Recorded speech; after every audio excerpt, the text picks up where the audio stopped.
I'm going to walk you through how to add a basting stitch to your design when you don't have a built-in basting stitch feature. So the very first thing that we're going to do is we're going to go into our built-in shapes, which are right here. I'm going to choose a rectangle. You can choose either this rectangle or the vertical rectangle. You can choose a square. It doesn't really matter what you choose because we're going to resize it. So we'll go ahead and choose this one. And I'm just going to choose this first option right here. And this is going to give us a simple rectangle. I'm going to go ahead and set it. And what I want to do is I want to size this. So I'm going to hit the size key and I want to stretch it out as far as I think my design is and as wide as I think my design is. And I'm going to hit OK. If your design takes up your entire hoop, you can go ahead and make your basting stitch the size of the entire hoop.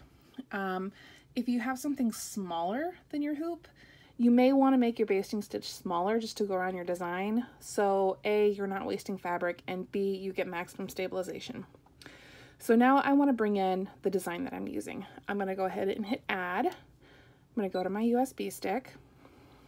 I'm going to hit my arrows here. I'm going to pull in this little design here. I'll hit set.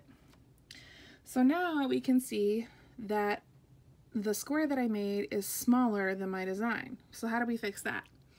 I'm going to hit select and it's going to select my square again that we just did. So basically I have two designs on the page. I have the aliens and then I have my square. If I hit select again, it'll go back to my alien design. So I'm going to hit select one more time. It's going to go back to my square.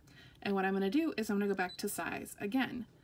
And now I can stretch this as tall as I need it to be and as wide as I need it to be. And then I hit OK. Once I do that, I can end edit, go into embroidery, and the very first thing that I'm going to stitch is going to be that basting design. So once I have my stabilizer in the hoop, I can float my fabric on top of it, and then I can run my basting stitch. The other thing that I like to do is I like to run my basting stitch just on my stabilizer to find out exactly where I need to place my fabric.